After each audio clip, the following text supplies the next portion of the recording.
Tide Talk with Webb is back. What's going on, y'all? Sorry, I've had a rough week and have not got this content out sooner. Um, okay, we're heading into Alabama, Oklahoma. It's gonna be a great team. Potentially could be the two best defenses in all of the SEC. Now let's break down the Oklahoma defensive stats, right? Their defense allows 264.2 yards a game total. They allow 82.4 rushing yards per game. But I mean, we can't seem to get 100 yards a game anyway, so I don't think that'll matter. They allow passing yards 181.8 a game, and then rush yards attempts that they allowed is 2.3. I mean, we're barely getting 1.5, 2 yards a carry. So this is a lot of tough sledding. Now, um, their opponent's yards per play is 4 yards. That's fourth nationally overall. Points allowed per game is 15.5. That's ninth in the FBS. So we're looking at a tough outing. I mean, this is not a cakewalk. This Oklahoma team. A lot of that starts with their head coach Brett Venables. And I'm not the only one to say this. A lot of other podcasts have said this. Their Brett Venables, to me, leaving Clemson was the downfall of Clemson. When he left, they struggled. Now there's other factors in there. The fact that Sweeney absolutely Dabo Swinney, he will not use the portal, and it's hurting him, and you can see it. Even in his league, it is hurting him. And maybe one day he'll wake up. I don't know what that's about. I do feel that these are the two best defenses playing in the SEC or playing in the country this week, and especially in the SEC. It's going to be a tough sledding. Now I will say this though, we've had our struggles on offense, and we've had our struggles with rushing and run blocking and all that. Now Bama, we've got 1,000 rush yards currently at this point in the season. Oklahoma's only got 1,200. They've only got 200 more yards than Alabama has. So with that being said, I think a lot of the battle is going to come down to, can our offensive line give Simpson, like if it's in us a lot of weeks, can they give him time to throw? Because I think that's where our advantage is. I don't think it's going to be in the run game. Now, last week we saw LSU, I think, had the best D line in the SEC, maybe besides A&M, and it was tough sledding and running them. I mean, it was rough. Now, with that being said, we're going to still have to run the ball because you got to keep the clock going, and that if you can keep the clock running, that feeds into the fourth quarter, that feeds into time of possession, that feeds into a win. I mean, these are obvious things we know. We've heard some rumors this week going around that AK Deer, well, hey, like, he could be a lightning spark or a spark plug to the offense and rushing. Well, yeah, I mean, I get that. Um, the thing is, too, you don't want to bust his redshirt freshman year. You want to keep that red shirt. So you don't want to just throw it out there just for a fifth game and then it blows that opportunity. I don't think, and I'm just going to be honest, and I know it's pessimistic, but I don't think it's really going to matter. If you can't block, I mean, I think Daniel Hill is the best running back on the roster right now, and he's getting hit at the line of scrimmage. There is no hole. Now, I will say this line is good about pass blocking. They're pretty darn good about that. They're abysmal at run blocking. Now, some of it I think is talent. I think some of that we probably need to go to the portal and get some better guys, or at least 2 to 3 guys. Some of that is coaching. I think maybe the O-line coach, we need to do something at the end of the year. DeBoer's the man. He'll figure that out. He gets paid that big money to do that. But there is no difference in last year's offensive line and this year's offensive line. There's really not. And I really don't care. You could have in his prime Derrick Henry come in, and I don't think it's going to make a difference because if you can't open a hole for a second, it won't matter. And now we've seen when they open holes for Daniel Hill, he does well. He does well in those screen passes because there's a hole for him to run through. Jam Miller does well when they do that. But I really don't care who you have back there.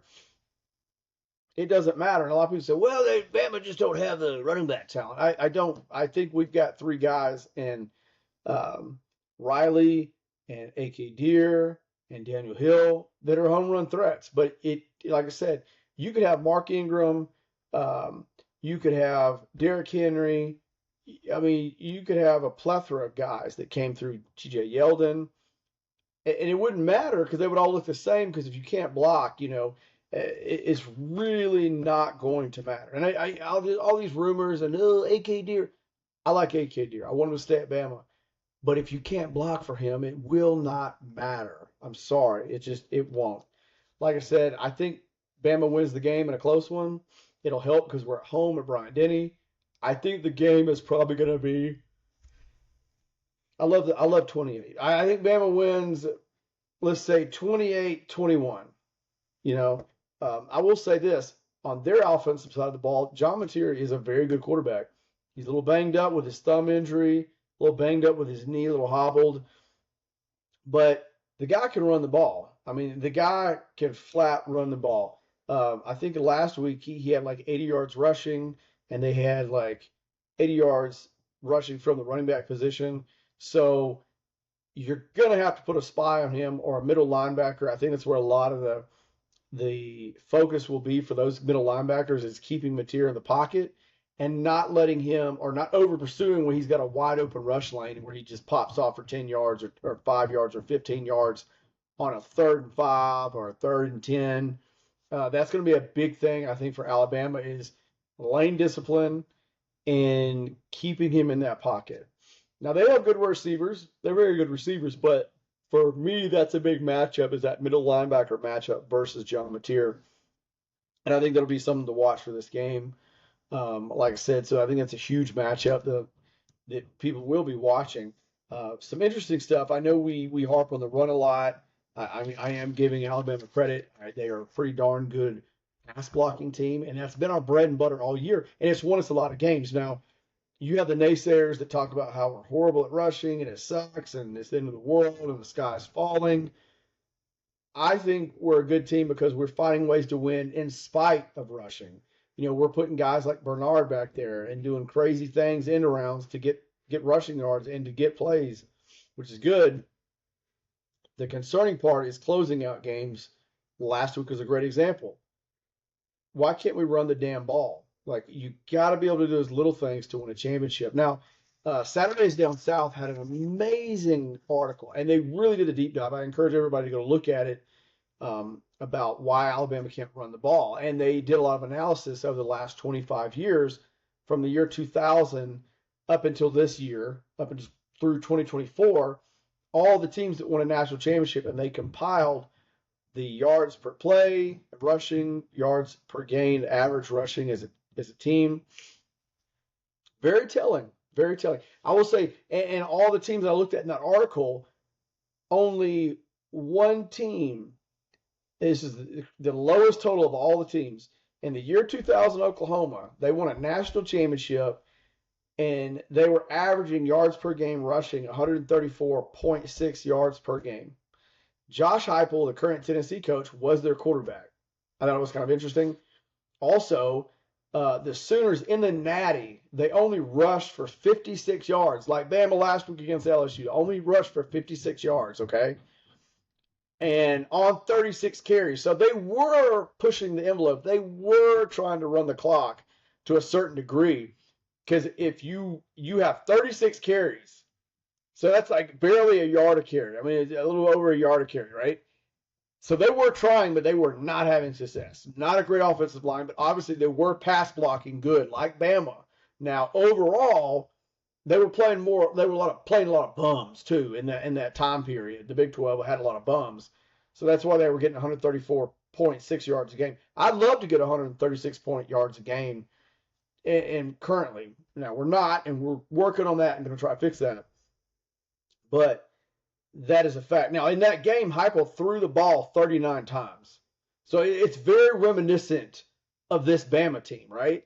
So it should give us Bama fans a little hope. But it is concerning because we definitely need more rushing yards. I mean, that's a prime example. And to win a championship, it bodes well, way better for you if you can have a higher rushing total as a team, higher yards per carry as a team. You can run block better as a team. Those are crucial things. So I'm not downplaying any of that. Of the last 25 national champions, 15 of the winning champions, okay, 15, so over half, um, average 5.5 yards a carry rushing. True. Okay, now to us to get about 200 yards a game rushing, Bama would need to average 200 yards a game on the ground to average 150 yards per game. I don't think it'll happen.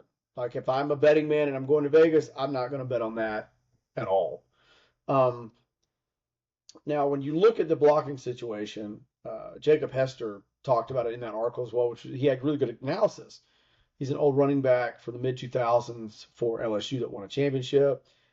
Um, he really just said Bama, Alabama, for whatever reason, in the run game, they can't block. They don't have the road graders they had. The tight ends are definitely not sealing the edge, and we've seen that. Now, we have Quavos, who's a great catching tight end and great running tight end after the catch. We know that. We know these things. Um, but I agree with him. Likely to improve our running situation. It's not going to happen this year. I don't see it. I wish it would, but I don't know if it will. And I'm not harping on that because we're finding ways to win. They're pass blocking good enough. We'll keep the momentum going. That's all we can do, and that's what we're going to do, and that's how we've won so far. So I'm not knocking that aspect, and I'm giving him actually kudos for that. Um, Now, I will say this: out of the 282 tied rushing attempts that Bama has taken, only one has went for 30 yards. Only one. And that was against ULM. That was AK Deer. Now, how do you fix it? I would say a little bit better talent and potentially a change at O-line coach, maybe. Maybe a little bit better tight end play as well to seal that edge. Um, Now, we have to play to our strength, obviously, which we've said it ad nauseum, which is the pass game, period. So we're going to have to lean on that. I would suggest we try to pass always on first down. You try to run on that second down to keep the clock going and get some yards. And I know last week we tried that one drive. 3rd and 1, up the middle, no gain. Then we tried a QB sneak on 4th and 1, no gain. We don't have the O-line to do that against really good defensive lines. But I do feel we have overwhelming talent to do a run around the end with an RPO, run pass option, obviously. That is our bread and butter. And I feel good about that, right? Misdirection with that play and all that kind of stuff. That's where we're going to have to have our focus, right? So I do feel good about that. Like I said, that's kind of where I think our bread and butter will hedge off of and where we've made a living all year. We've also brought the tight ends into that equation. So we're just gonna have to keep playing ball. We're gonna have to just keep playing, keep pressing. We're gonna have to obviously keep running. We can't abandon the run. You can't go Micah Leach type offense or a Houston type offense or just even like a Texas Tech currently. We can't do that. Because to have winning ball and SEC winning ball or just winning ball on a high level in a top 12, you got to be able to run the ball a little bit. And you've got to be able to extend plays. You've got to be able to have clock management and just run the clock. You want to drain the other team's clock. You want to keep that defense of the opposing team on the field as long as possible. You want to keep giving them body blows because you can knock them out in the 3rd and the 4th quarter because they're going to be gassed. We've seen that in other games that Bama's played throughout the year, and that's a big thing. So I think those are the things to focus on. Great article about why Alabama can't rush from Saturdays Down South. Everybody needs to check that out. Anyway, I'll do a video later on the top 25 picks of the week. Anyway, Tide Taco Web is out.